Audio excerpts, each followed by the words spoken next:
The Art of War by Sun Tzu. Chapter 1. Laying Plans. 1. Sun Tzu said, "The art of war is of vital importance to the state." 2. It is a matter of life and death, a road either to safety or to ruin. Hence it is a subject of inquiry which can on no account be neglected. 3. The art of war, then, is governed by 5 constant factors, to be taken into account in one's deliberations when seeking to determine the conditions obtaining in the field. 4. These are the moral law, heaven, earth, the commander, and method and discipline. 5 and 6. The moral law causes the people to be in complete accord with the ruler, so that they will follow him regardless of their lives, undismayed by any danger. 7. Heaven signifies night and day, cold and heat, times and seasons. 8. Earth comprises distances, great and small, danger and security, open ground and narrow passes, the chances of life and death. 9. The commander stands for the virtues of wisdom, sincerity, benevolence, courage, and strictness. 10. By method and discipline are to be understood the marshalling of the army in its proper subdivisions, the gradations of rank among the officers, the maintenance of roads by which supplies may reach the army, and the control of military expenditure. 11. These 5 heads should be familiar to every general. He who knows them will be victorious. He who knows them not will fail. 12. Therefore, in your deliberations, when seeking to determine the military conditions, let them be made the basis of a comparison, in this wise. 13. 1. Which of the 2 sovereigns is imbued with the moral law? 2. Which of the 2 generals has most ability? 3. With whom lie the advantages derived from heaven and earth? 4. On which side is discipline most rigorously enforced? 5. Which army is stronger? 6. On which side are officers and men more highly trained? 7. In which army is there the greater constancy, both in reward and punishment? 14. By means of these 7 considerations, I can forecast victory or defeat. 15.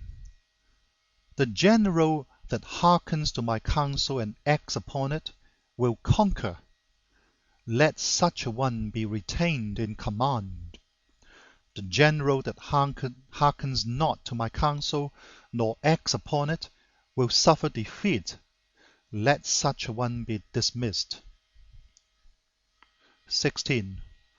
While heading the profit of my counsel, avail yourself also of any helpful circumstances over and beyond the ordinary rules. 17. According as circumstances are favorable, one should modify one's plans. 18. All warfare is based on deception. 19. Hence, when able to attack, we must seem unable. When using our forces, we must seem inactive. When we are near, we must make the enemy believe we are far away. When far away, we must make him believe we are near. 20. Hold out baits to entice the enemy. Feign disorder and crush him. 21. If he is secure at all points, be prepared for him. If he is in superior strength, evade him. 22. If your opponent is of choleric temper, seek to irritate him. Pretend to be weak, that he may grow arrogant.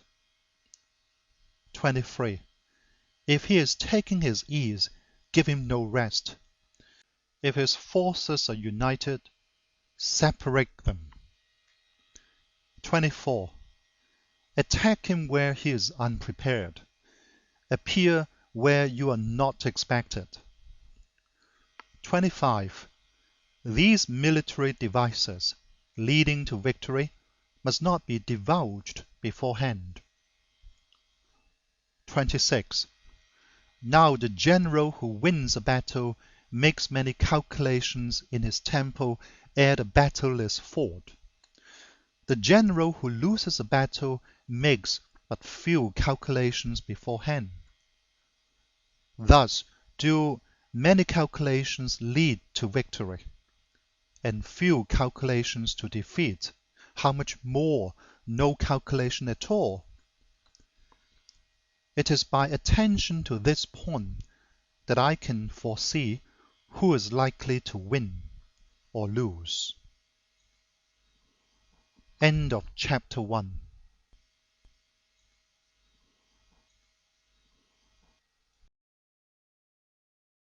The Art of War by Sun Tzu. Chapter 2. Waging War.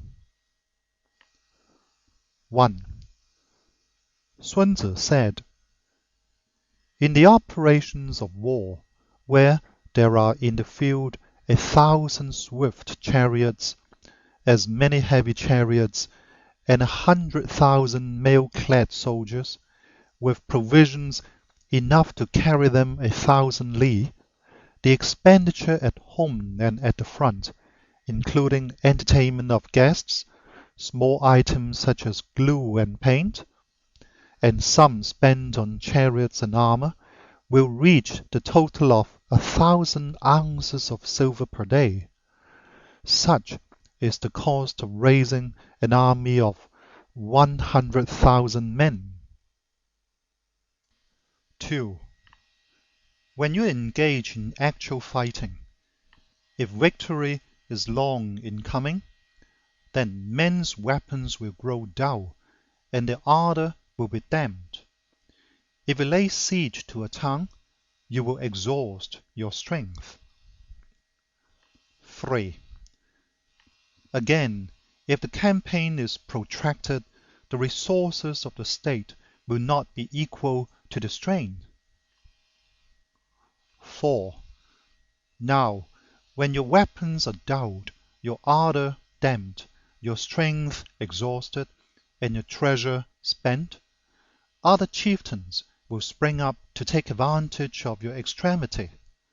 Then no man, however wise, will be able to avert the consequences that must ensue. 5. Thus, though we have heard of stupid haste in war, cleverness has never been seen associated with long delays. 6. There is no instance of a country having benefited from prolonged warfare.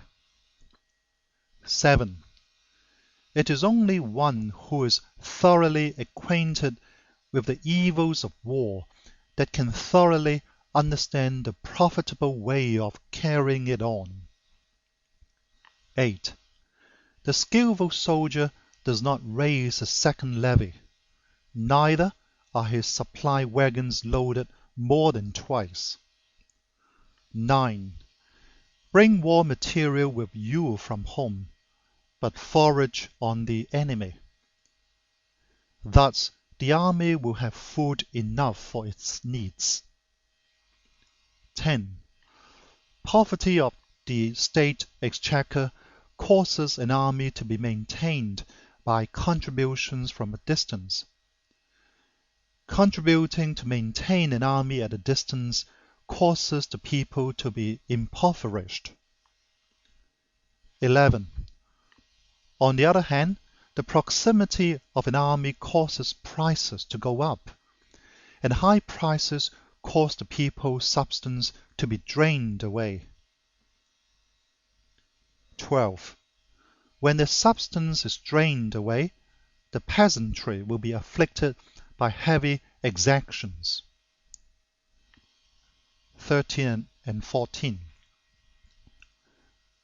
With this loss of substance and exhaustion of strength, the homes of the people will be stripped bare, and 3/10 of the income will be dissipated, while government expenses for broken chariots, worn-out horses, breastplates and helmets, bows and arrows, spears and shields, protective mantles, draft oxen, and heavy wagons will amount to 4/10 of its total revenue. 15. Hence, a wise general makes a point of foraging on the enemy. 1 cartload of the enemy's provisions is equivalent to 20 of one's own, and likewise a single pickle of his provender is equivalent to 20 from one's own store. 16. Now, in order to kill the enemy, our men must be roused to anger, that there may be advantage from defeating the enemy. They must have their rewards. 17. Therefore, in chariot fighting, when 10 or more chariots have been taken, those should be rewarded who took the first. Our own flags should be substituted for those of the enemy, and the chariots mingled and used in conjunction with ours. The captured soldiers should be kindly treated and kept. 18. This is called using the conquered foe to augment one's own strength. 19. In war, then, let your great object be victory, not lengthy campaigns. 20. Thus, it may be known that the leader of armies is the arbiter of the people's fate, the man on whom it depends whether the nation shall be in peace or in peril. End of chapter 2.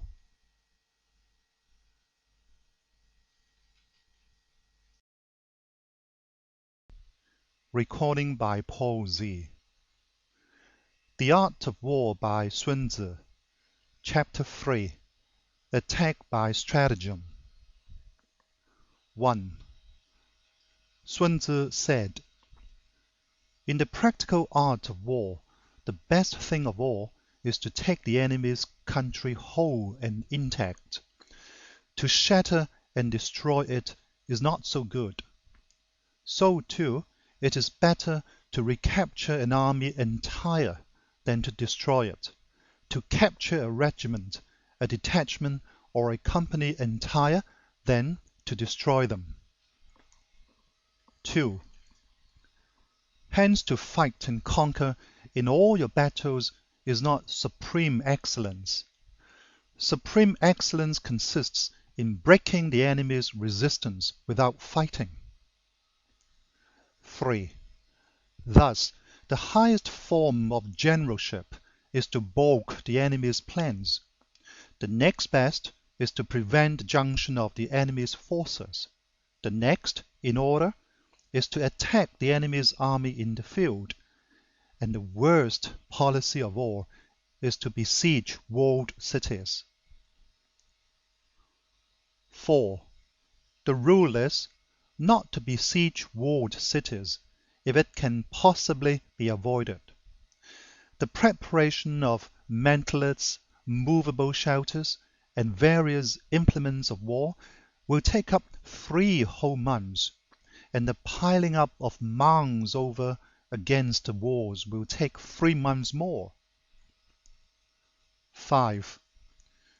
The general, unable to control his irritation, will launch his men to the assault like swarming ants, with the result that 1/3 of his men are slain, while the town still remains untaken.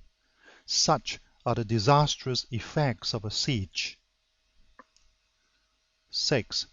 Therefore, the skillful leader subdues the enemy's troops without any fighting.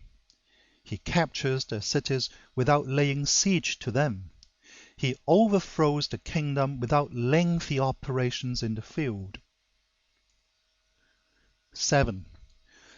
With his forces intact, he will dispute the mastery of the empire, and thus, without losing a man, his triumph will be complete. This is the method of attacking by stratagem. 8. It is the rule in war, if our forces are 10 to the enemy's 1, to surround him; if 5 to 1, to attack him; if twice as numerous, to divide our enemy into 2. 9. If equally matched, we can offer battle; if slightly inferior in numbers, we can avoid the enemy; if quite unequal in every way, we can flee from him. 10. Hence, though an obstinate fight may be made by a small force, in the end it must be captured by the larger force. 11. Now the general is the bulwark of the state. If the bulwark is complete at all points, the state will be strong.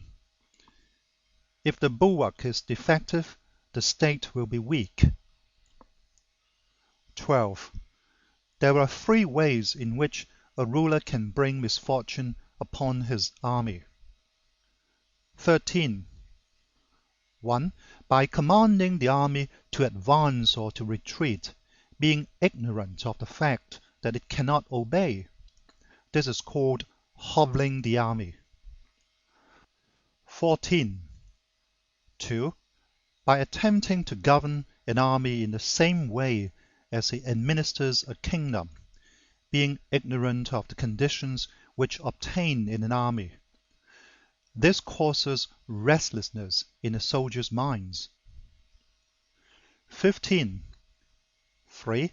By employing the officers of his army without discrimination, through ignorance of the military principle of adaptation to circumstances. This shakes the confidence of the soldiers. 16.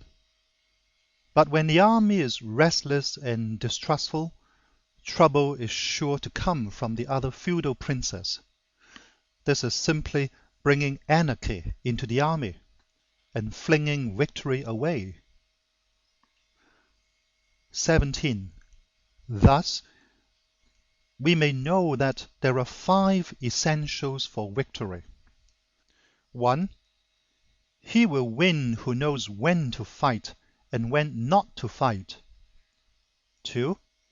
He will win who knows how to handle both superior and inferior forces. 3. He will win whose army is animated by the same spirit throughout all its ranks. 4. He will win who, prepared himself, wakes to take the enemy unprepared. 5. He will win who has military capacity and is not interfered with by the sovereign. 18. Hence the saying, if you know the enemy and know yourself, you need not fear the result of 100 battles. If you know yourself but not the enemy, for every victory gained you will also suffer a defeat. If you know neither the enemy nor yourself, you will succumb in every battle. End of chapter 3.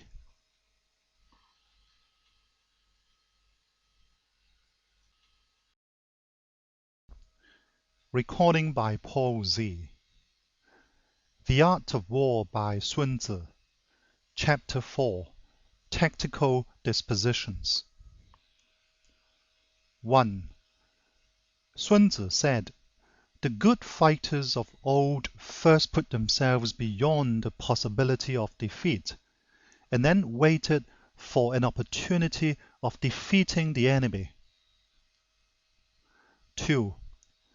To secure ourselves against defeat lies in our own hands, but the opportunity of defeating the enemy is provided by the enemy himself. 3. Thus, the good fighter is able to secure himself against defeat, but cannot make certain of defeating the enemy. 4. Hence the saying, "One may know how to conquer without being able to do it." 5. Security against defeat implies defensive tactics. Ability to defeat the enemy means taking the offensive. 6. Standing on the defensive indicates insufficient strength. Attacking a superabundance of strength. 7. The general who is skilled in defense hides in the most secret recesses of the earth. He who is skilled in attack flashes forth from the topmost heights of heaven.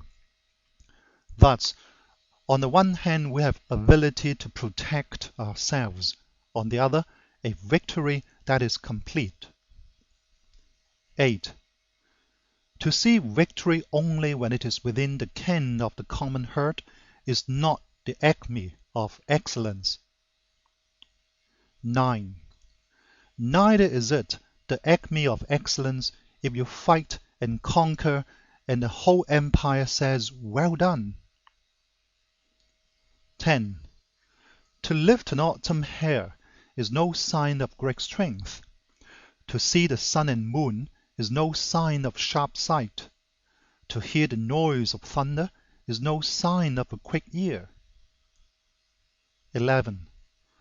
What the ancients called a clever fighter is one who not only wins, but excels in winning with ease. 12. Hence his victories bring him neither reputation for wisdom nor credit for courage. 13. He wins his battles by making no mistakes. Making no mistakes is what establishes the certainty of victory, for it means conquering an enemy that is already defeated. 14. Hence, the skillful fighter puts himself into a position which makes defeat impossible, and does not miss the moment for defeating the enemy. 15.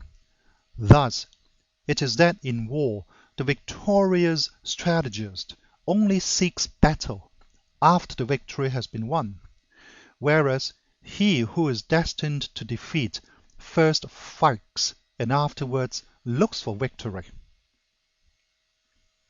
16.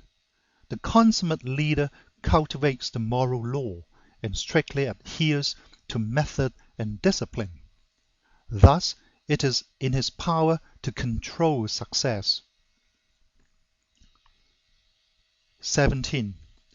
In respect of military method, we have, firstly, measurement, secondly, estimation of quantity, thirdly, calculation, fourthly, balancing of chances, fifthly, victory.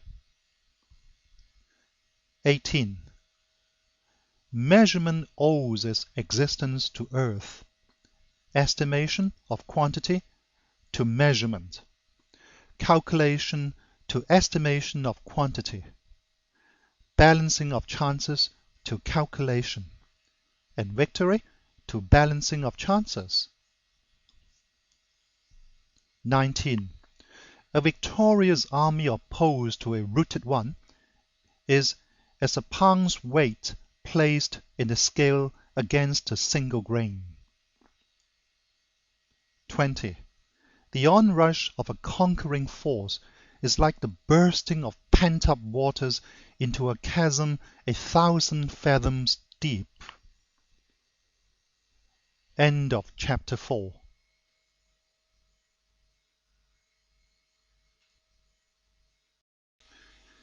The Art of War by Sun Tzu.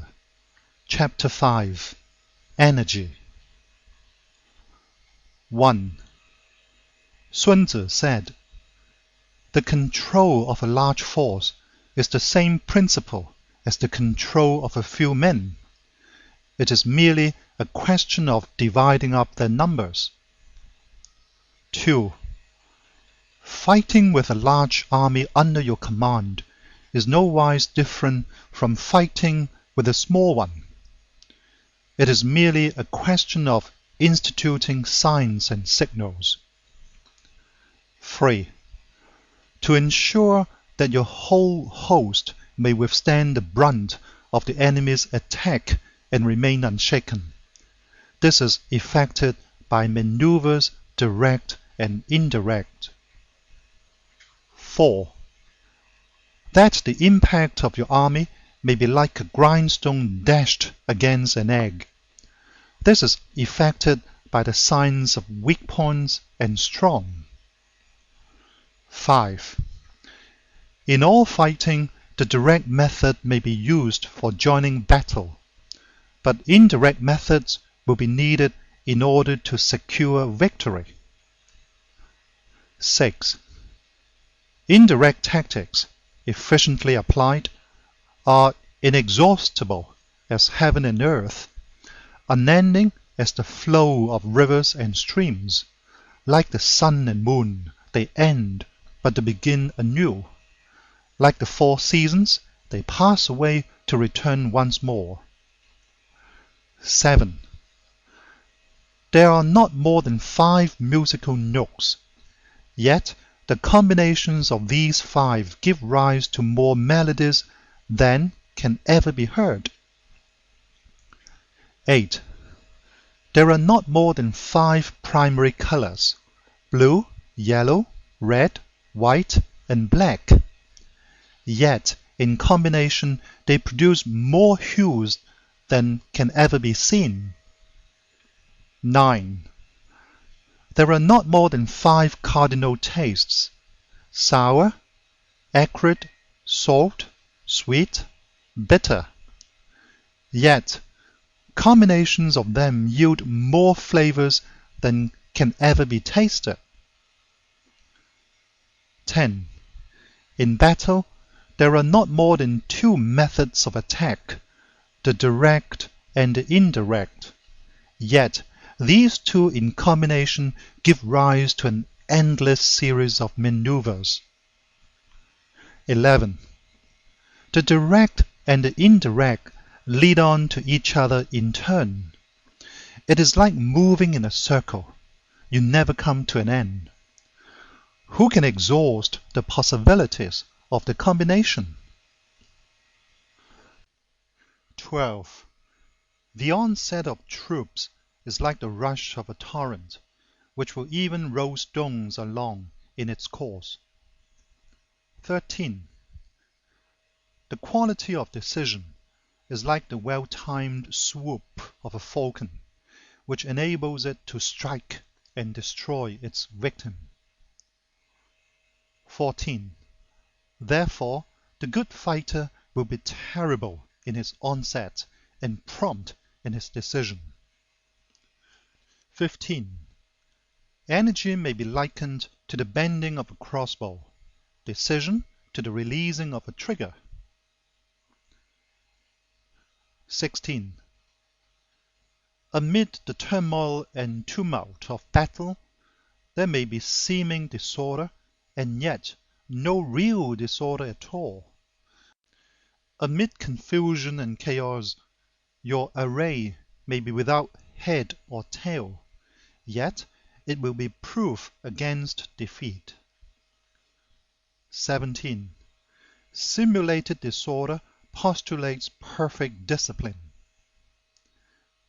Simulated fear postulates courage.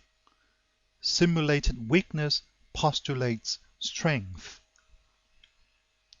18. Hiding order beneath the cloak of disorder is simply a question of subdivision. Concealing courage under a show of timidity presupposes a fund of latent energy.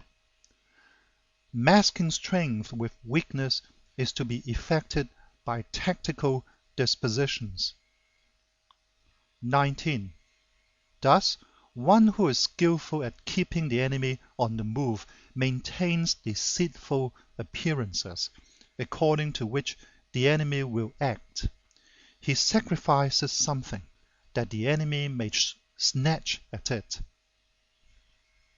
20. By holding out baits, he keeps him on the march. Then, with a body of picked men, he lies in wait for him. 21. The clever combatant looks to the effect of combined energy, and does not require too much from individuals. Hence, his ability to pick out the right men and utilize combined energy. 22. When he utilizes combined energy, his fighting men become as it were like unto rolling logs or stones. For it is the nature of a log or stone to remain motionless on level ground, and to move when on a slope; if four-cornered, to come to a standstill, but if round-shaped, to go rolling down. 23. Thus, the energy developed by good fighting men is as the momentum of a round stone rolled down a mountain thousands of feet in height.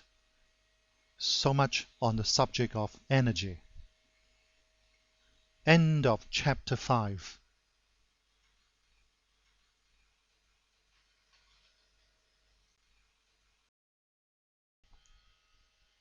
The Art of War by Sun Tzu. Chapter 6. Weak Points and Strong. 1. Sun Tzu said, "Whoever is first in the field and awakes the coming of the enemy will be fresh for the fight. Whoever is second in the field and has to hasten to battle will arrive exhausted." 2. Therefore, the clever combatant imposes his will on the enemy, but does not allow the enemy's will to be imposed on him.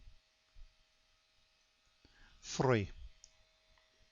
By holding out advantages to him, he can cause the enemy to approach of his own accord, or by inflicting damage, he can make it impossible for the enemy to draw near. 4. If the enemy is taking his ease, he can harass him. If well supplied with food, he can starve him out. If quietly encamped, he can force him to move. 5. Appear at points which the enemy must hasten to defend. March swiftly to places where you are not expected.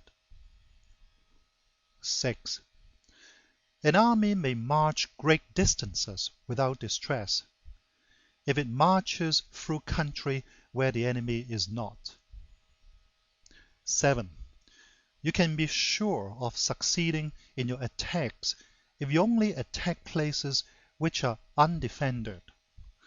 You can ensure the safety of your defense if you only hold positions that cannot be attacked. 8.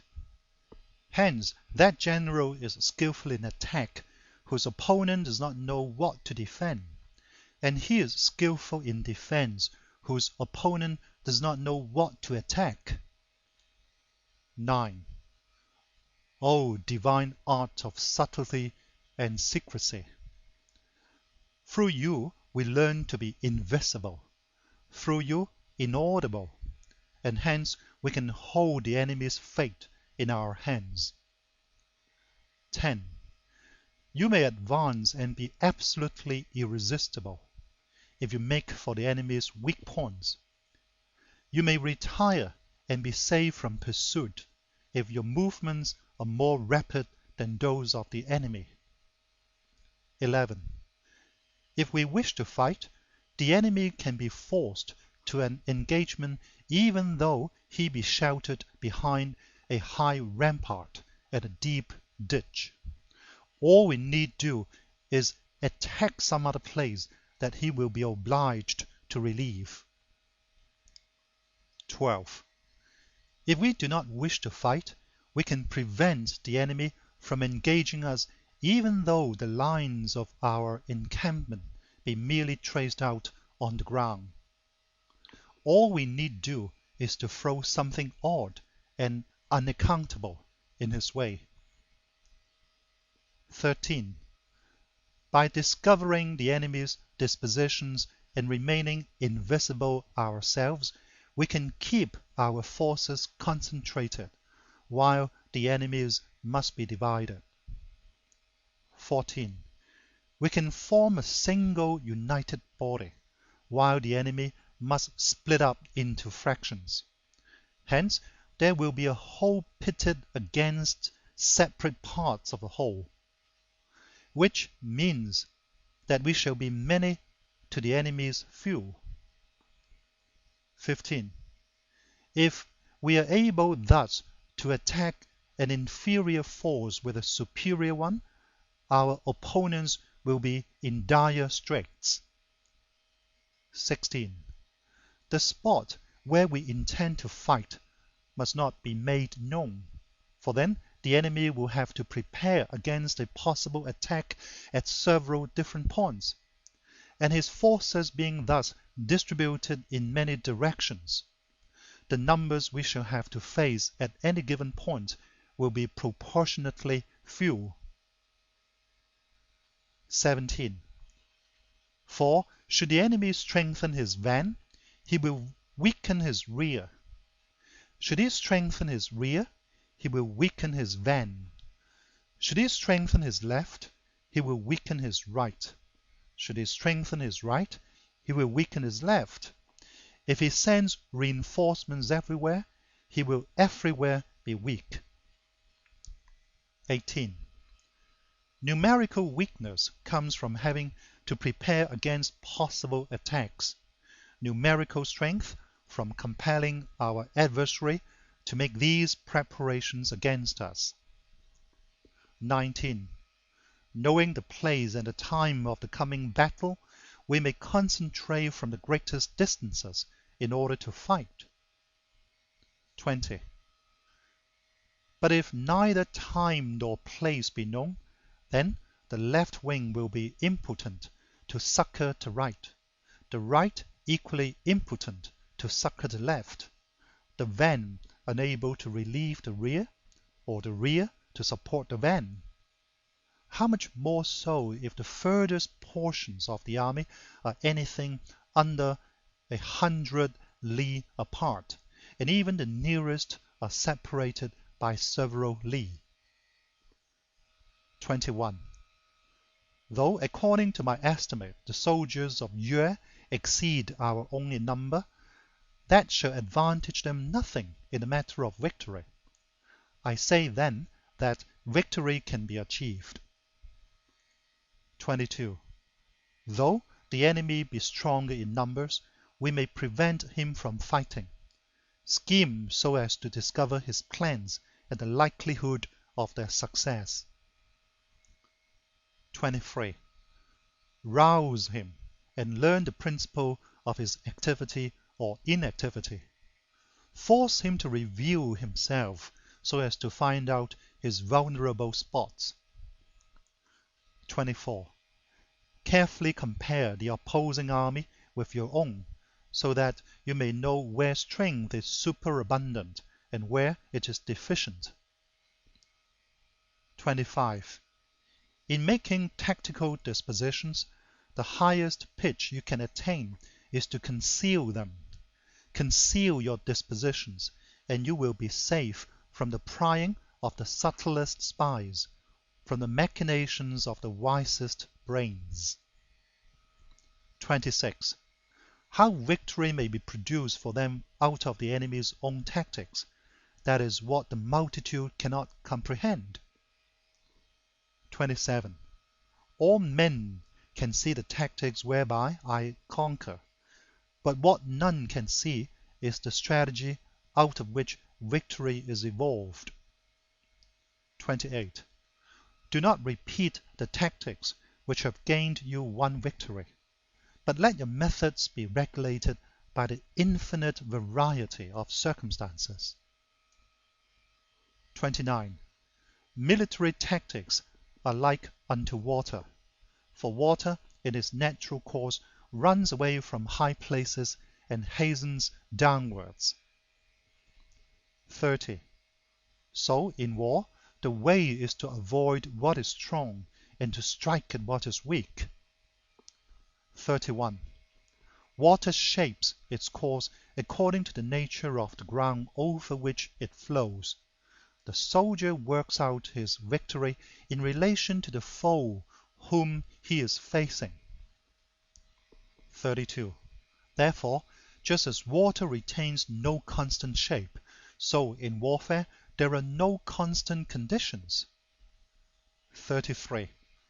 He who can modify his tactics in relation to his opponent and thereby succeed in winning may be called a heaven-born captain.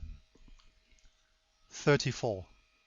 The 5 elements, water, fire, wood, metal, earth, are not always equally predominant. The 4 seasons make way for each other in turn. There are short days and long. The moon has its periods of waning and waxing. End of chapter 6.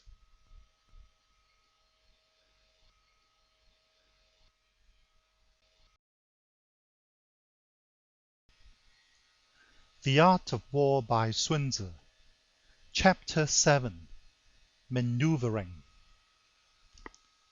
1. Sun Tzu said, in war the general receives his commands from the sovereign. 2.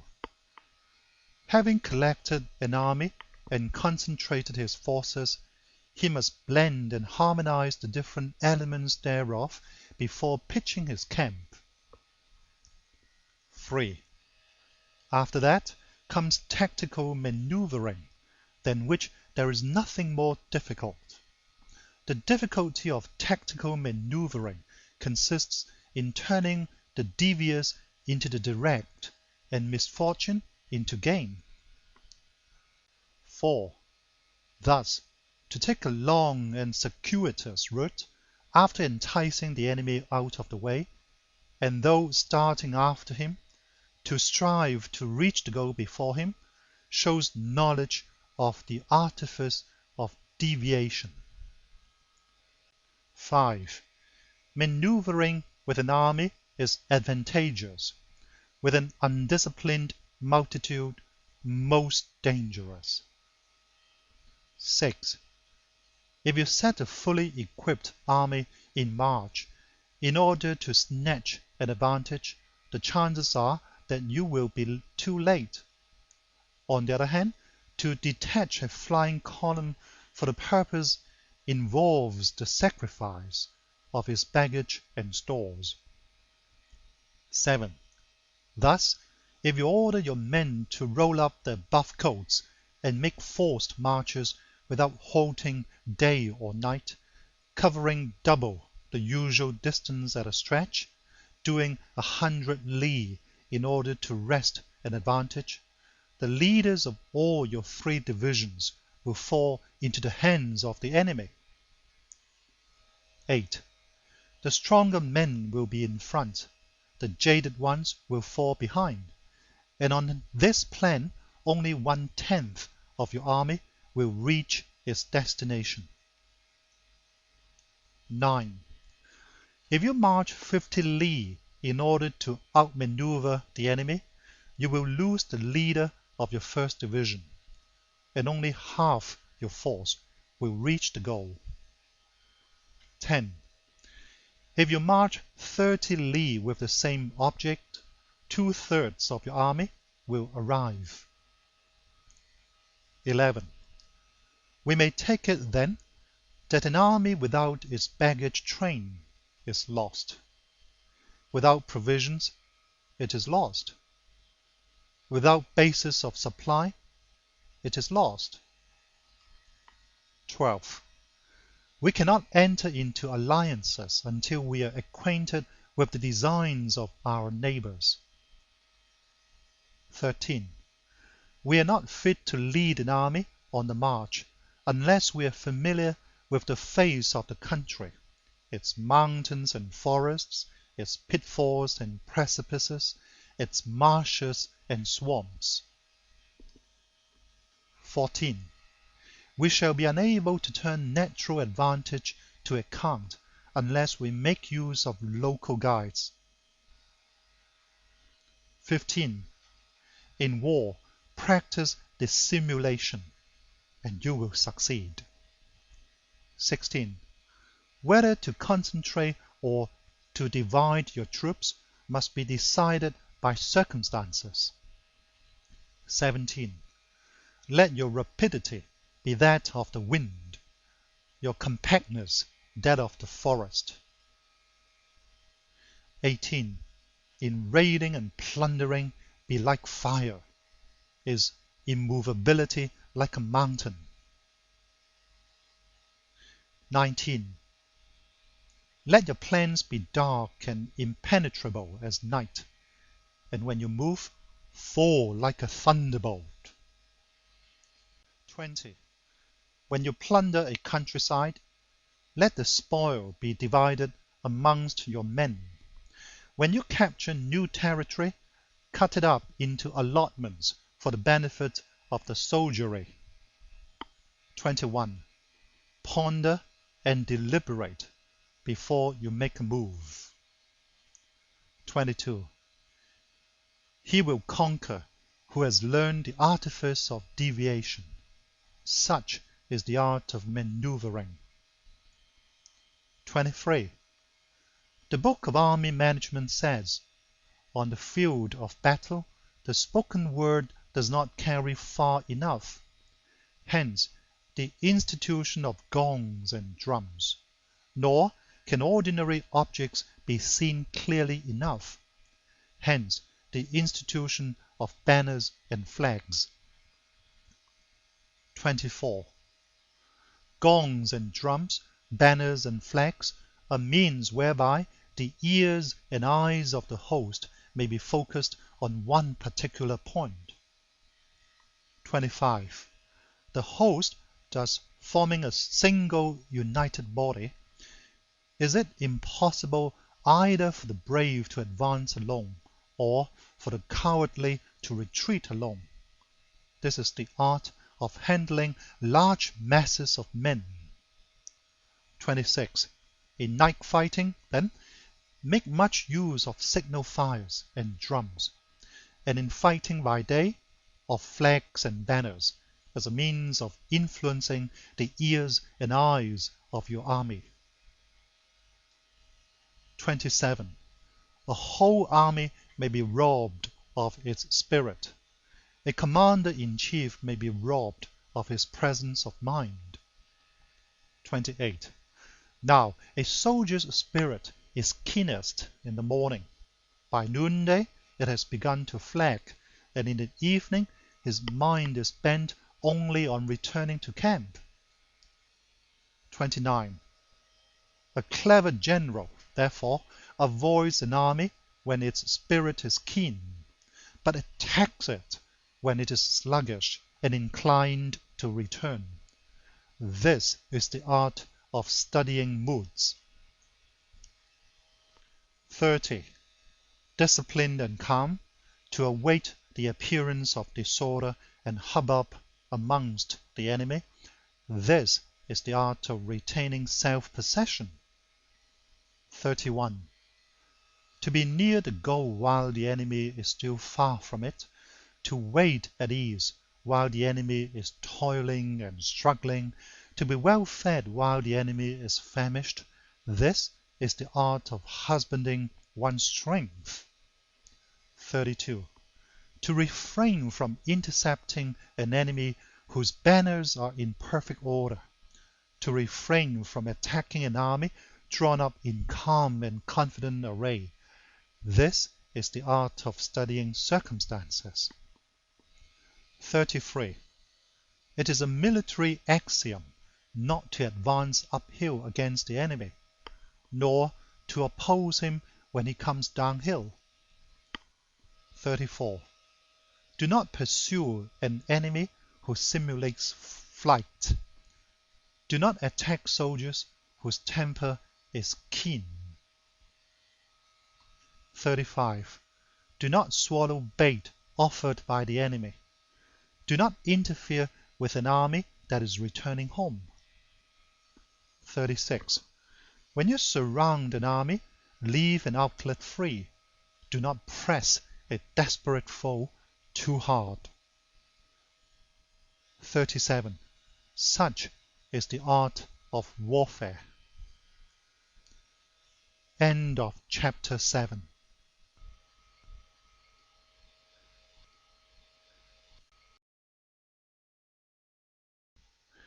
The Art of War by Sun Tzu, Chapter 8. Variation in Tactics. 1. Sun Tzu said, "In war, the general receives his commands from the sovereign, collects his army, and concentrates his forces." 2. When in difficult country, do not encamp. In country where high roads intersect, join hands with your allies. Do not linger in dangerously isolated positions. In hemmed-in situations, you must resort to stratagem. In desperate position, you must fight. 3. There are roads which must not be followed, armies which must be not attacked, towns which must not be besieged, positions which must not be contested, commands of the sovereign which must not be obeyed. 4.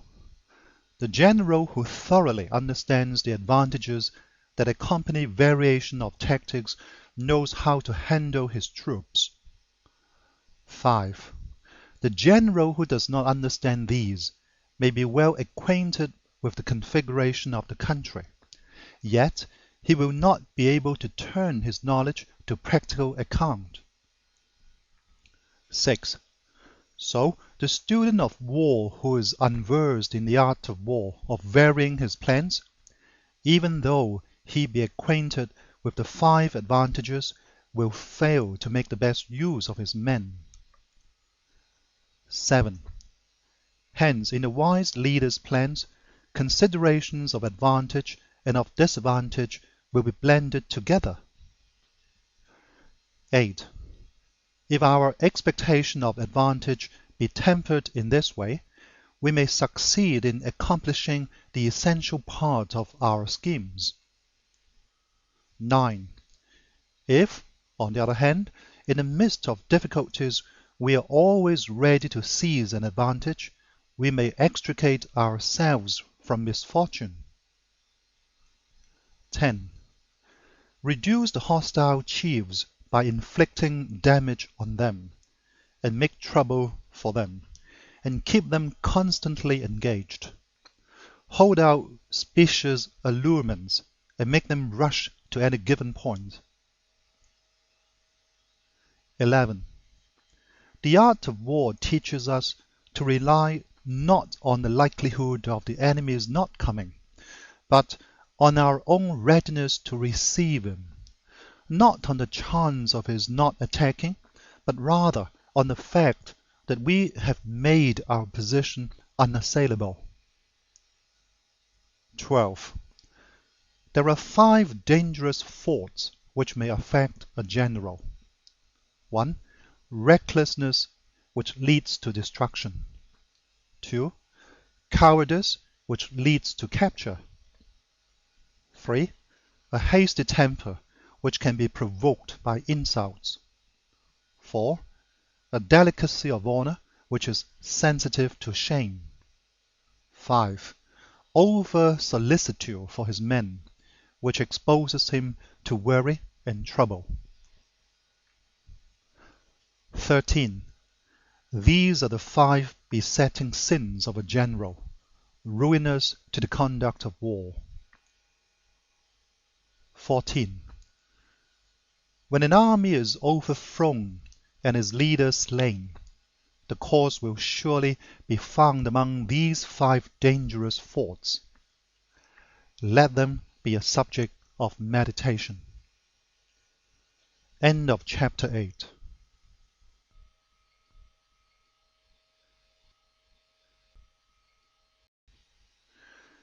The Art of War by Sun Tzu. Chapter 9. The Army on the March. 1.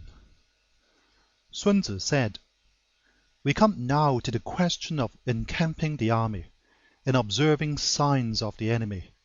Pass quickly over mountains and keep in the neighborhood of valleys. 2. Camp in high places, facing the sun. Do not climb heights in order to fight. So much for mountain warfare. 3. After crossing a river, you should get far away from it. 4. When an invading force crosses a river in its onward march, do not advance to meet it in midstream. It will be best to let half the army get across, and then deliver your attack. 5. If you are anxious to fight, you should not go to meet the invader near a river which he has to cross. 6. Moor your craft higher up than the enemy, and facing the sun. Do not move upstream to meet the enemy. So much for river warfare. 7. In crossing salt marshes, your sole concern should be to get over them quickly, without any delay. 8. If forced to fight in a salt marsh, you should have water and grass near you, and get your back to a clump of trees. So much for operations in salt marshes. 9. In dry, level country, take up an easily accessible position with rising ground to your right and on your rear, so that the danger may be in front and safety lie behind. So much for campaigning in flat country. 10. These are the 4 useful branches of military knowledge which enable the Yellow Emperor to vanquish 4 several sovereigns. 11. All armies prefer high ground to low and sunny places to dark. 12. If you are careful of your men and camp on hard ground, the army will be free from disease of every kind, and this will spell victory. 13. When you come to a hill or a bank, occupy the sunny side, with the slope on your right rear. Thus you will at once act for the benefit of your soldiers and utilize the natural advantages of the ground. 14. When, in consequence of heavy rains up country, a river which you wish to ford is swollen and flecked with foam, you must wait until it subsides. 15. Country in which there are precipitous cliffs with torrents running between, deep natural hollows, confined places, tangled thickets, quagmires, and crevasses, should be left with all possible speed and not approached. 16. While we keep away from such places, we should get the enemy to approach them. While we face them, we should let the enemy have them on his rear. 17. If in the neighborhood of your camp there should be any hilly country, ponds surrounded by aquatic grass, hollow basins filled with reeds, or woods with thick undergrowth, they must be carefully rooted out and searched, for these are places when men in ambush or insidious spies are likely to be lurking. 18. When the enemy is close at hand and remains quiet, he is relying on the natural strength of his position. 19. When he keeps aloof and tries to provoke a battle, he is anxious for the other side to advance. 20. If his place of encampment is easy of access, he is tendering a bait. 21. Movement amongst the trees of a forest shows that the enemy is advancing. The appearance of a number of screens in the midst of thick grass means that the enemy wants to make us suspicious. 22. The rising of birds in their flight is the sign of an ambuscade. Startled beasts indicate that a sudden attack is coming. 23. When there is dust rising in a high column, it is the sign of chariots advancing. When the dust is low, but spread over a wide area, it betokens the approach of infantry. When it branches out in different directions, it shows that parties have been sent to collect firewood. A few clouds of dust moving to and fro signify that the army is encamping. 24. Humble words and increased preparations are signs that the enemy is about to advance. Violent language and driving forward as if to the attack are signs that he will retreat. 25. When the light chariots come out first and take up a position on the wings, it is a sign that the enemy is forming for battle. 26. Peace proposals unaccompanied by a sworn covenant indicate a plot. 27. When there is much running about and the soldiers fall into rank, it means that the critical moment has come. 28.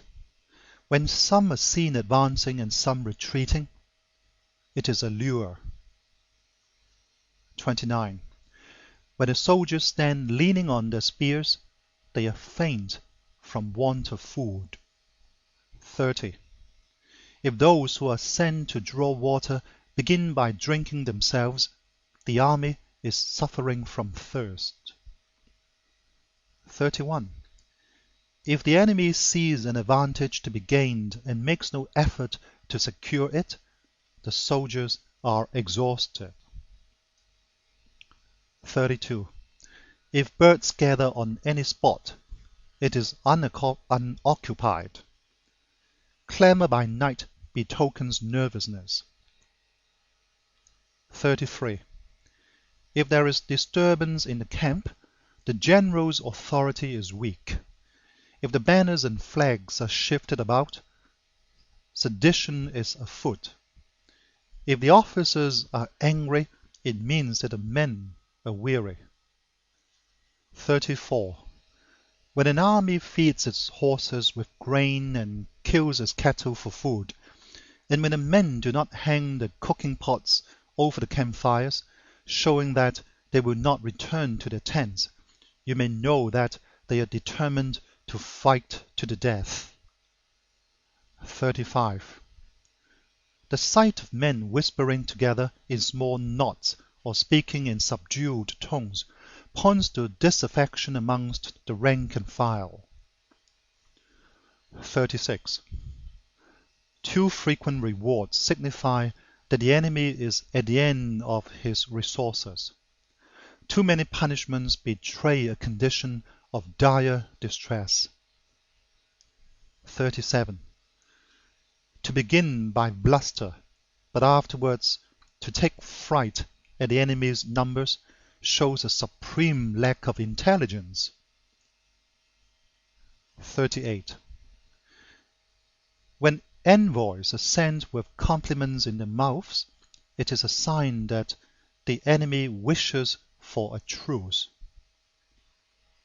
39.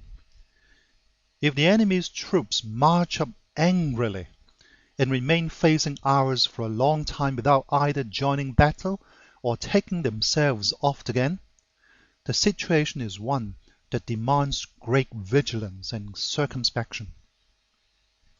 40. If our troops are no more in number than the enemy, that is amply sufficient. It only means that no direct attack can be made. What we can do is simply to concentrate all our available strength, keep a close watch on the enemy, and obtain reinforcements. 41. He who exercises no forethought, but makes light of his opponents, is sure to be captured by them. 42. If soldiers are punished before they have grown attached to you, they will not prove submissive, and unless submissive, then will be practically useless. If when the soldiers have become attached to you, punishments are not enforced, they will still be useless. 43. Therefore, soldiers must be treated in the first instance with humanity, but kept under control by means of iron discipline. This is a certain road to victory. 44. If in training soldiers commands are habitually enforced, the army will be well disciplined. If not, its discipline will be bad. 45. If a general shows confidence in his men, but always insists on his orders being obeyed, the gain will be mutual. End of chapter 9.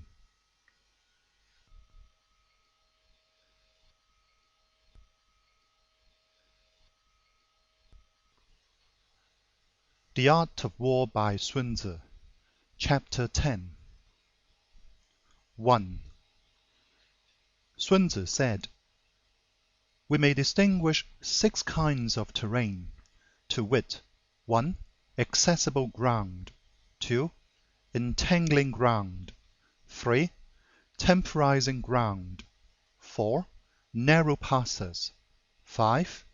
Precipitous heights, 6. Positions at a great distance from the enemy." 2. Ground which can be freely traversed by both sides is called accessible. 3.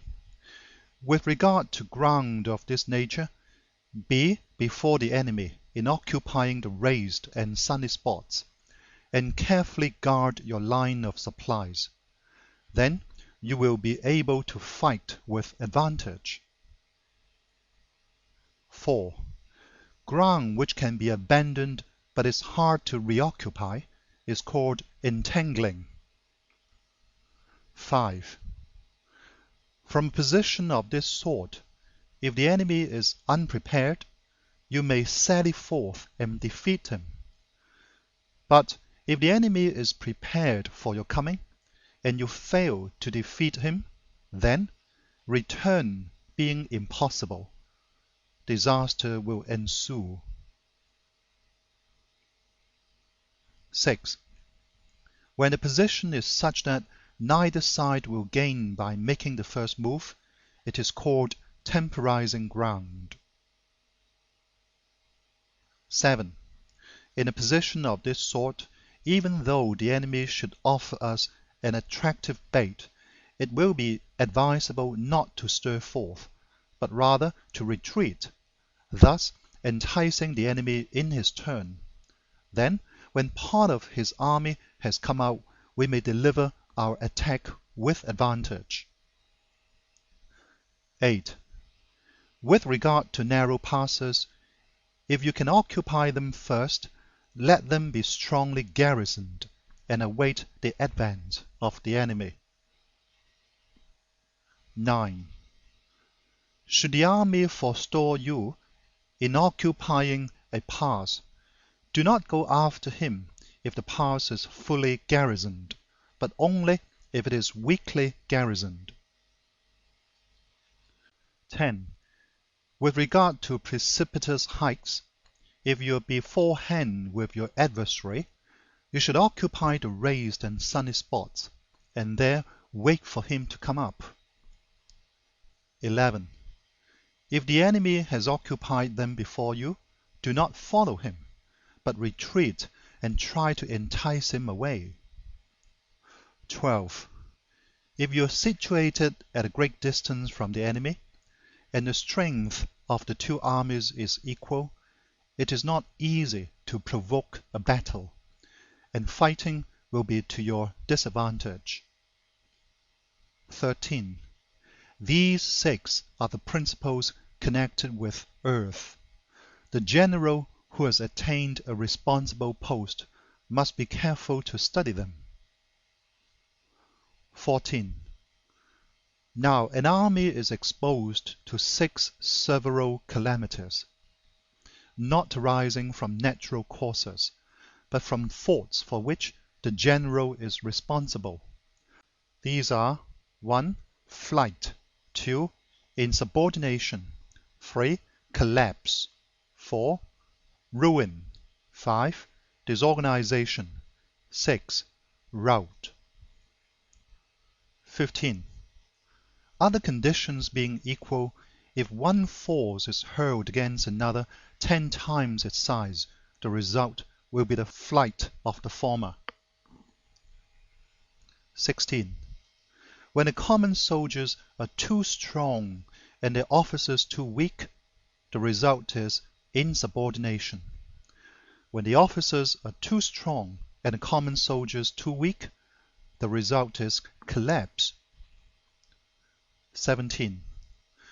When the higher officers are angry and insubordinate, and on meeting the enemy give battle on their own account from a feeling of resentment, before the commander-in-chief can tell whether or not he is in a position to fight, the result is ruin. 18.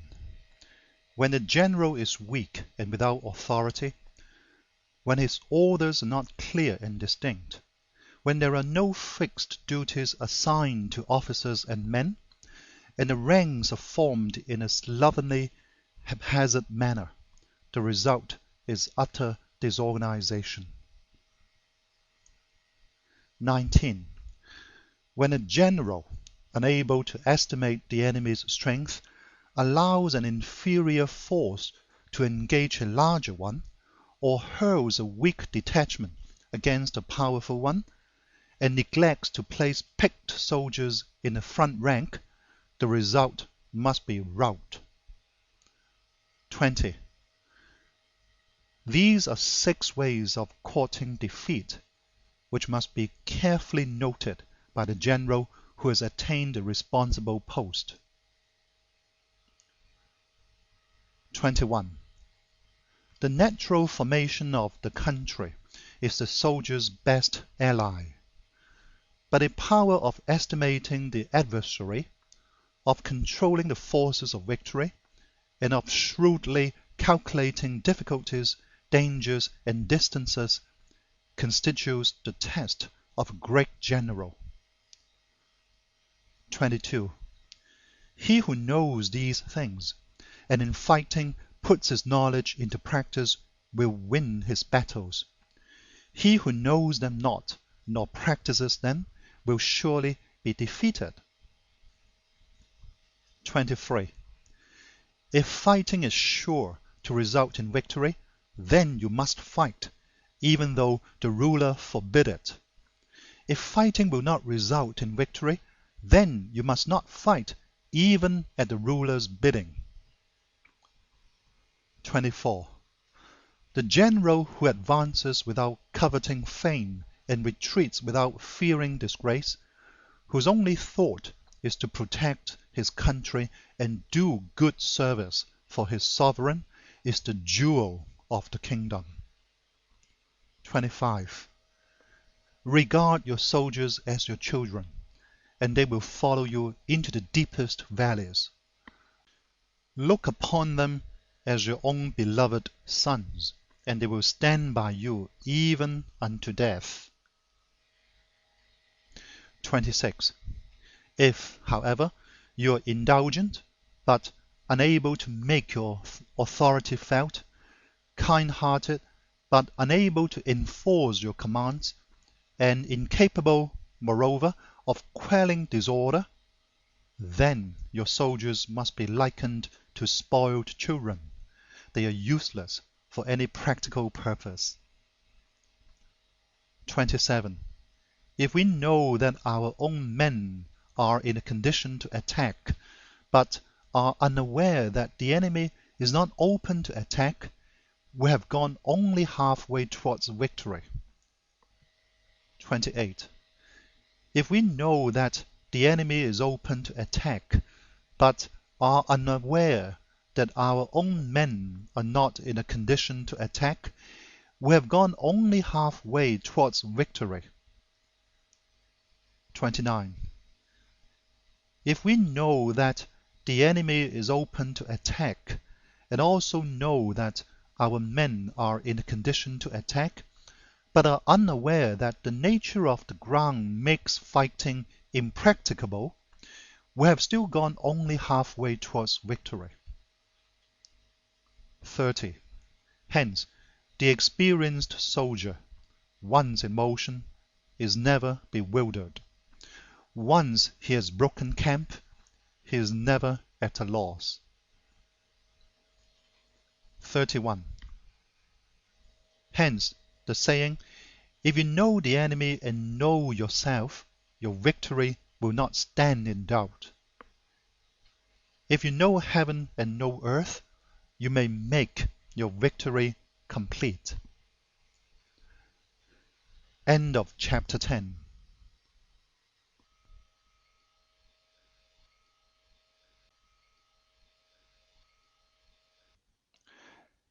The Art of War by Sun Tzu. Chapter 11. The 9 Situations. 1. Sun Tzu said, the art of war recognizes 9 varieties of ground. 1. Dispersive ground. 2. Facile ground. 3. Contentious ground. 4. Open ground. 5. Ground of intersecting highways. 6. Serious ground. 7. Difficult ground. 8. Hemmed in ground. 9. Desperate ground. 2. When a chieftain is fighting in his own territory, it is dispersive ground. 3. When he has penetrated into hostile territory, but to no great distance, it is facile ground. 4. Ground the possession of which imports great advantage to either side is contentious ground. 5. Ground on which each side has liberty of movement is open ground. 6. Ground which forms the key to 3 contiguous states, so that he who occupies it first has most of the empire at his command, is a ground of intersecting highways. 7. When an army has penetrated into the heart of a hostile country, leaving a number of fortified cities in its rear, it is serious ground. 8. Mountain forests, rugged steeps, marshes and fens, all country that is hard to traverse. This is difficult ground. 9. Ground which is reached through narrow gorges, and from which we can only retire by tortuous paths, so that a small number of the enemy would suffice to crush a large body of our men. This is hemmed-in ground. 10. Ground on which we can only be saved from destruction by fighting without delay is desperate ground. 11. On dispersive ground, therefore, fight not. On facile ground, hold not. On contentious ground, attack not. 12. On open ground, do not try to block the enemy's way. On the ground of intersecting highways, join hands with your allies. 13. On serious ground, gather in plunder. In difficult ground, keep steadily on the march. 14. On hemmed-in ground, resort to stratagem. On desperate ground, fight. 15. Those who were called skillful leaders of old knew how to drive a wedge between the enemy's front and rear, to prevent cooperation between his large and small divisions, to hinder the good troops from rescuing the bad, the officers from rallying the men. 16. When the enemy's men were united, they managed to keep them in disorder. 17. When it was to their advantage, they made a forward move. When otherwise, they stopped still. 18. If asked how to cope with the great host of the enemy in orderly array and on the point of marching to the attack, I should say, begin by seizing something which your opponent holds dear. Then he will be amenable to your will. 19. Rapidity is the essence of war. Take advantage of the enemy's unreadiness, make a way by unexpected routes, and attack unguarded spots. 20. The following are the principles to be observed by an invading force. The further you penetrate into a country, the greater will be the solidarity of your troops, and thus the defenders will not prevail against you. 21. Make forays in fertile country in order to supply your army with food. 22. Carefully study the well-being of your men and do not overtax them. Concentrate your energy and hoard your strength. Keep your army continually on the move and devise unfathomable plans. 23. Throw your soldiers into positions whence there is no escape, and they will prefer death to flight. If they will face death, there is nothing they may not achieve. Officers and men alike will put forth their uttermost strength. 24. Soldiers, when in desperate straits, lose the sense of fear. If there is no place of refuge, they will stand firm. If they are in hostile country, they will show a stubborn front. If there is no help for it, they will fight hard. 25. Thus, without waiting to be marshaled, the soldiers will be constantly on the qui-vive. Without waiting to be asked, they will do your will. Without restrictions, they will be faithful. Without giving orders, they can be trusted. 26. Prohibit the taking of omens and do away with superstitious doubts. Then, until death itself comes, no calamity need be feared. 27. If our soldiers are not overburdened with money, it is not because they have a distaste for riches. If their lives are not unduly long, it is not because they are disinclined to longevity. 28. On the day they are ordered out to battle, your soldiers may weep, those sitting up bedewing the garments, and those lying down, letting the tears run down their cheeks. But let them once be brought to bay, and they will display the courage of a Chu or a Kuei. 29. The skillful tactician may be likened to the shuai jian. Now, the shuai jian is a snake that is found in the Chung Mountains. Strike at its head, and you will be attacked by its tail. Strike at its tail, and you will be attacked by its head.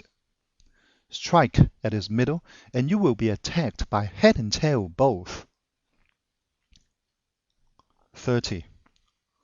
Asked if an army can be made to imitate the shuai jian, I should answer yes, for the men of Wu and the men of Yue are enemies. Yet, if they are crossing a river in the same boat and are caught by a storm, they will come to each other's assistance, just as the left hand helps the right. 31. Hence, it is not enough to put one's trust in the tethering of horses and the burying of chariot wheels in the ground. 32. The principle on which to manage an army is to set up one standard of courage which all must reach. 33. How to make the best of both strong and weak, that is a question involving the proper use of ground. 34. Thus, the skillful general conducts his army just as though he were leading a single man, willy-nilly, by the hand. 35. It is the business of a general to be quiet, and thus ensure secrecy, upright and just, and thus maintain order. 36. He must be able to mystify his officers and men by false reports and appearances, and thus keep them in total ignorance. 37. By altering his arrangements and changing his plans, he keeps the enemy without definite knowledge. By shifting his camp and taking circuitous routes, he prevents the enemy from anticipating his purpose. 38. At the critical moment, the leader of an army acts like one who has climbed up a height and then kicks away the ladder behind him. He carries his men deep into the hostile territory before he shows his hand. 39. He burns his boats and breaks his cooking pots. Like a shepherd driving a flock of sheep, he drives his men this way and that, and nothing knows whither he is going. 40. To muster his host and bring it into danger, this may be termed the business of the general. 41. The different measures suited to the 9 varieties of ground, the expediency of aggressive or defensive tactics, and the fundamental laws of human nature, these are things that must most certainly be studied. 42. When invading hostile territory, the general principle is that penetrating deeply brings cohesion. Penetrating but a short way means dispersion. 43. When you leave your own country behind and take your army across neighborhood territory, you find yourself on critical ground. When there are means of communication on all four sides, the ground is one of intersecting highways. 44. When you penetrate deeply into a country, it is serious ground. When you penetrate but a little way, it is facile ground. 45. When you have the enemy's strongholds on your rear and narrow passes in front, it is hemmed-in ground. When there is no place of refuge at all, it is desperate ground. 46. Therefore, on dispersive ground, I would inspire my men with unity of purpose. On facile ground, I would see that there is close connection between all parts of my army. 47. On contentious ground, I would hurry up my rear. 48. On open ground, I would keep a vigilant eye on my defenses. On ground of intersecting highways, I would consolidate my alliances. 49. On serious ground, I would try to ensure a continuous stream of supplies. On difficult ground, I would keep pushing on along the road. 50. On hemmed-in ground, I would block any way of retreat. On desperate ground, I would proclaim to my soldiers the hopelessness of saving their lives. 51. For it is the soldier's disposition to offer an obstinate resistance when surrounded, to fight hard when he cannot help himself, and to obey promptly when he has fallen into danger. 52. We cannot enter into alliance with neighboring princes until we are acquainted with their designs. We are not fit to lead an army on the march unless we are familiar with the face of the country, its mountains and forests, its pitfalls and precipices, its marshes and swamps. We shall be unable to turn natural advantages to account unless we make use of local guides. 53. To be ignored of any one of the following 4 or 5 principles does not befit a warlike prince. 54. When a warlike prince attacks a powerful state, his generalship shows itself in preventing the concentration of the enemy's forces. He overawes his opponents, and the allies are prevented from joining against him. 55. Hence, he does not strive to ally himself with all and sundry, nor does he foster the power of other states. He carries out his own secret designs, keeping his antagonists in awe. Thus, he is able to capture their cities and overthrow their kingdoms. 56. Bestow rewards without regard to rule. Issue orders without regard to previous arrangements, and you will be able to handle a whole army as though you had to do with but a single man. 57. Confront your soldiers with the deed itself. Never let them know your design. When the outlook is bright, bring it before their eyes, but tell them nothing when the situation is gloomy. 58. Place your army in deadly peril, and it will survive. Plunge it into desperate straits, and it will come off in safety. 59. For it is precisely when a force has fallen into harm's way that is capable of striking a blow for victory. 60. Success in warfare is gained by carefully accommodating ourselves to the enemy's purpose. 61. By persistently hanging on the enemy's flank, we shall succeed in the long run in killing the commander-in-chief. 62. This is called ability to accomplish a thing by sheer cunning. 63. On the day that you take up your command, block the front passes, destroy the official tallies, and stop the passage of all emissaries. 64. Be stern in the council chamber, so that you may control the situation. 65.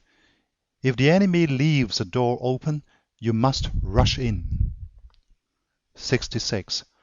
Forestall your opponent by seizing what he holds dear, and subtly contrive to time his arrival on the ground. 67. Walk in the path defined by rule, and accommodate yourself to the enemy until you can fight a decisive battle. 68. At first, then, exhibit the coyness of a maiden until the enemy gives you an opening. Afterwards, emulate the rapidity of a running hare, and it will be too late for the enemy to oppose you. End of chapter 11.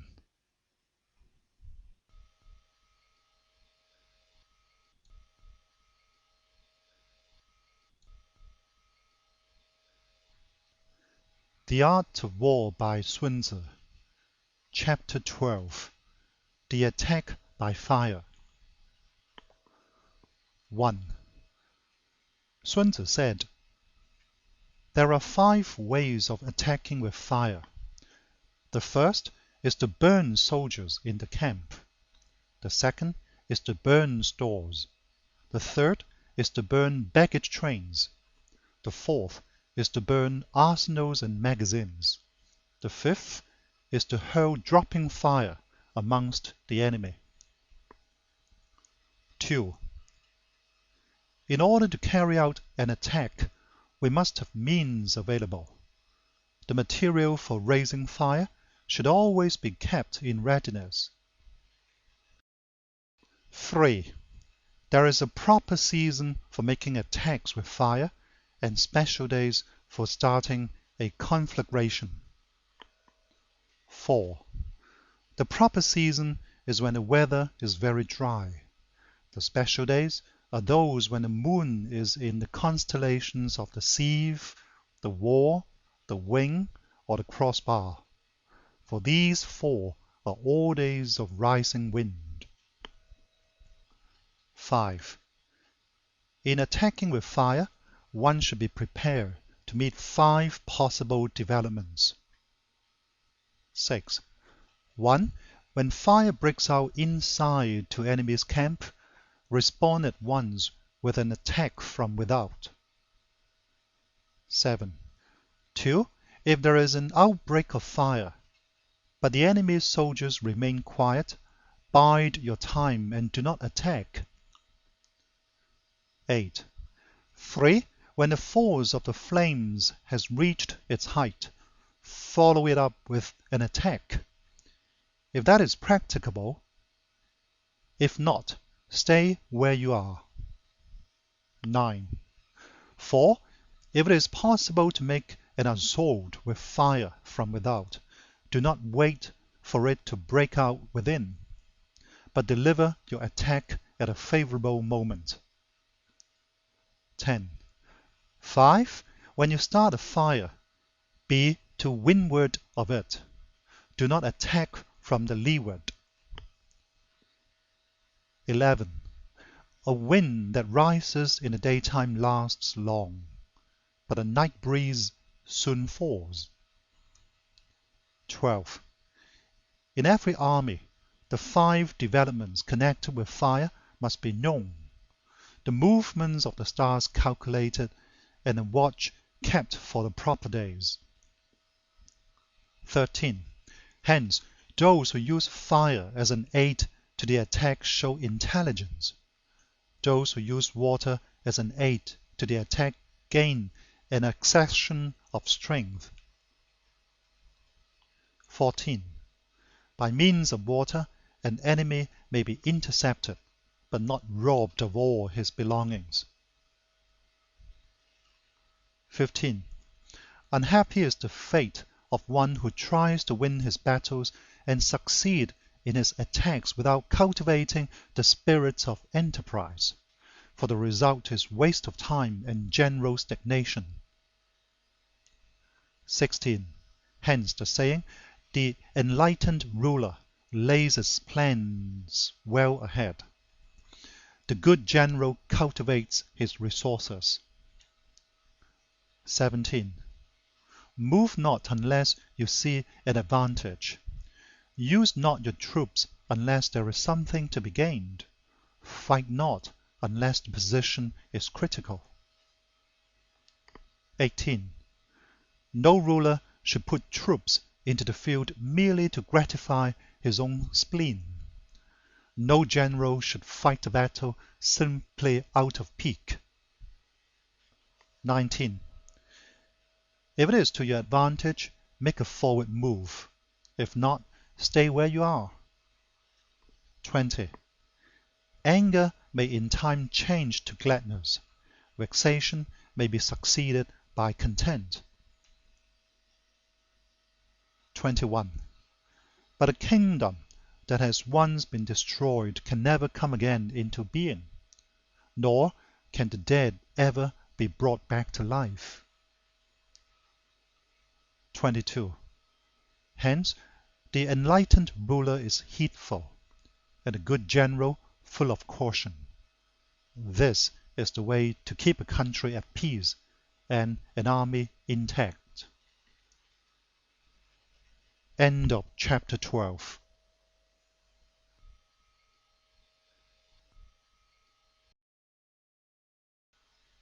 The Art of War by Sun Tzu, Chapter 13. The Use of Spies. 1. Sun Tzu said, raising a host of 100,000 men and marching them great distances entails heavy loss on the people and a drain on the resources of the state. The daily expenditure will amount to 1,000 ounces of silver. There will be commotion at home and abroad, and men will drop down exhausted on the highways. As many as 700,000 families will be impeded in their labor. 2. Hostile armies may face each other for years, striving for the victory which is decided in a single day. This being so, to remain in ignorance of the enemy's condition simply because one grudges the outlay of 100 ounces of silver in honors and emoluments is the height of inhumanity. 3. One who acts thus is no leader of men, no present help to his sovereign, no master of victory. 4. Thus, what enables the wise sovereign and the good general to strike and conquer and achieve things beyond the reach of ordinary men is foreknowledge. 5. Now, this foreknowledge cannot be elicited from spirits. It cannot be obtained inductively from experience, nor by any deductive calculation. 6. Knowledge of the enemy's dispositions can only be obtained from other men. 7. Hence the use of spies, of whom there are 5 classes.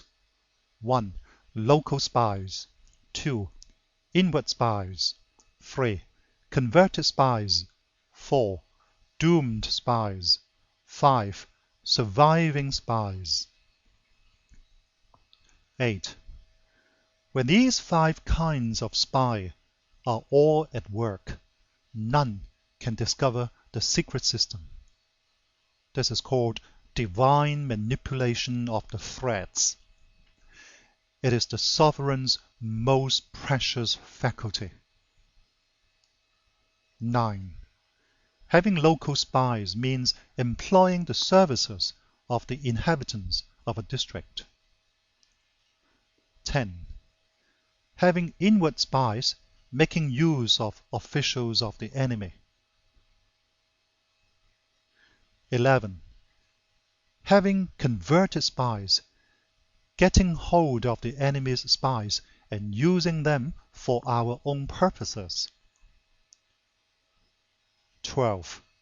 Having doomed spies, doing certain things openly for purposes of deception and allowing our spies to know of them and report them to the enemy. 13. Surviving spies, finally, are those who bring back news from the enemy's camp. 14. Hence, it is that which none in the whole army are more intimate relations to be maintained than with spies. None should be more liberally rewarded. In no other business should greater secrecy be preserved. 15. Spies cannot be usefully employed without a certain intuitive sagacity. 16. They cannot be properly managed without benevolence and straightforwardness. 17. Without subtle ingenuity of mind, one cannot make certain of the truth of the reports. 18.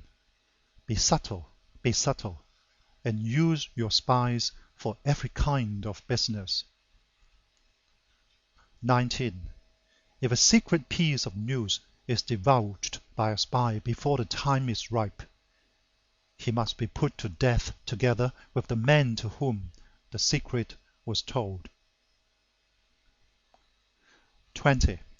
Whether the object be to crush an army, to storm a city, or to assassinate an individual, it is always necessary to begin by finding out the names of the attendants, the aides-de-camp, and doorkeepers and sentries of the general in command.